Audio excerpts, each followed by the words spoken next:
আজকে আমি শেয়ার করব একদম ঘরোয়া স্টাইলে তৈরি সুস্বাদু রেসিপি মিষ্টি কুমড়া দিয়ে ছোট মাছ রান্না। রেসিপিটা খুব সহজ আর স্বাদে অসাধারণ। চলুন তাহলে শুরু করা যাক। আসসালামু আলাইকুম, আশা করছি সবাই ভালো আছেন। প্রথমে এখানে কড়াইয়ে তেল নিয়ে নিয়েছি, এরপরে দিয়ে দিচ্ছি এখানে সামান্য পরিমাণ হলুদ এবং লবণ। এরপরে এখানে আমি মিষ্টি কুমড়োগুলো দিয়ে দিচ্ছি। দেখাই যাচ্ছে আমি কিভাবে করে মিষ্টি কুমড়ো ছোট ছোট করে কেটে নিয়েছি। ঠিক এভাবে করে মিষ্টি কুমড়া কেটে নিতে হবে। এতে করে মিষ্টি কুমড়াটা ভাজতে সুবিধা হবে এবং খুব দ্রুত সময়ের মধ্যে ভেজে নেওয়া যাবে। যাই হোক, মিষ্টি কুমড়াটা যখন খুব ভালোভাবে ভাজা হয়ে যাবে, এরপরে আমি কুমড়া তুলে নিচ্ছি অন্য একটা প্লেটে। কুমড়া তুলে নেওয়ার পরে এরপরে এখানে আমি মাছগুলো ভেজে নেব। কুমড়া ভাজার তেলের মধ্যেই কিন্তু আমি মাছগুলো ভেজে নিচ্ছি। এখানে কিন্তু মাছ আমি হলুদ এবং লবণ দিয়ে মাখিয়ে রাখিনি, শুধু মাছটাই ভেজে নিচ্ছি। মাছ ভাজা শেষে এখানে আমি পেঁয়াজ এবং রসুন কুচি, আদা কুচি দিয়ে দিচ্ছি। এরপরে খুব ভালোভাবে ভেজে নেছি। রসুন, আদা কুচি এবং পেঁয়াজ কুচি যখন ভালোভাবে ভাজা হয়ে যাবে, এরপরে এখানে আমি বেটে রাখা মশলা দিয়ে দিচ্ছি।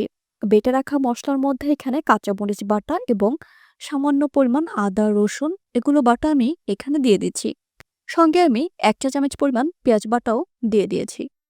এরপরে ভালোভাবে একটু নাড়াচাড়া করে নিচ্ছি। এরপরে এখানে আমি জিরা এবং ধনিয়া বাটা দিয়ে দিচ্ছি প্রায় ১ চা চামচ পরিমাণ। দেখাই যাচ্ছে আমি কতটুকু পরিমাণ জিরা এবং ধনিয়া বাটা দিয়ে দিচ্ছি। এখানে আমি সবগুলো মশলাই বাটা ব্যবহার করেছি। এরপরে ভালোভাবে যখন মশলাটা কষানো হয়ে যাবে, এরপরে এখানে আমি অন্যান্য মশলা দিয়ে দিচ্ছি।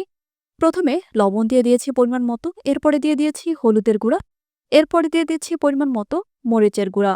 দেখাই যাচ্ছে আমি সব মশলাই পরিমাণ মতো দিয়ে দিয়েছি।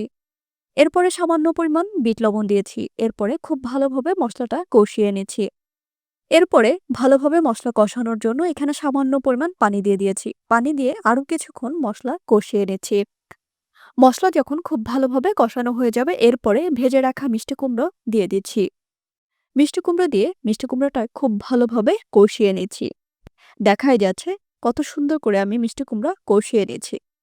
এবার মিষ্টি কুমড়া যখন খুব ভালোভাবে কষানো হয়ে যাবে, তারপরে আরেকটু রান্না করার জন্য আমি ঢেকে দিয়েছি। অল্প কিছুক্ষণের জন্য চুলার জালটা কমিয়ে দিয়েছি।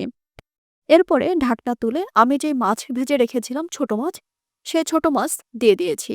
এরপরে পুরোপুরি রান্নার জন্য পরিমাণ মতো পানি দিয়ে এভাবে করে ২ পাশ থেকে কড়াইয়ের ধরে ঝাঁকিয়ে দিয়েছি। আমি কিন্তু ঢেকে দেইনি। এরপরে রান্না শেষে আমি যে ভাজা মসলা ব্যবহার করব, এখানে আমি জিরা এবং আস্ত ধনিয়া নিয়েছি। এরপরে ভেজে নিচ্ছি, তারপরে রান্না শেষে উপর দিয়ে ছিটিয়ে দিচ্ছি। এতে করে তরকারির ফ্লেভারটা অনেক বেশি সুন্দর আসবে আর খেতেও অনেক বেশি সুস্বাদু হবে। এর জন্য আমি এই মসলাগুলো ভেজে দিয়েছি। এখানে চাইলে ধনিয়া পাতা কুচিও দেয়া যেত, কিন্তু আমি ধনিয়া পাতা কুচি দেইনি। আমি এখানে গরম মসলা গুঁড়া করে দিয়েছি। গরম মসলা বলতে জিরা এবং ধনিয়া ভেজে তারপরে গুঁড়া করে দিয়েছি। যাই হোক, এই ছিল আমার আজকের মিষ্টি কুমড়া দিয়ে ছোট মাছ রান্নার রেসিপি।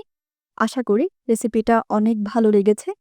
রেসিপিটা যদি ভালো লাগে তাহলে অবশ্যই একটা লাইক দিন এবং বন্ধুদের সাথে শেয়ার করুন। কমেন্টে জানাতে ভুলবেন না আমার রেসিপিটা কেমন হয়েছে। পরবর্তী রেসিপিতে আবার দেখা হবে ইনশাল্লাহ। সবাই ভালো থাকবেন, সুস্থ থাকবেন। সবাইকে অসংখ্য ধন্যবাদ আমার ভিডিওটা দেখার জন্য। আল্লাহ হাফেজ।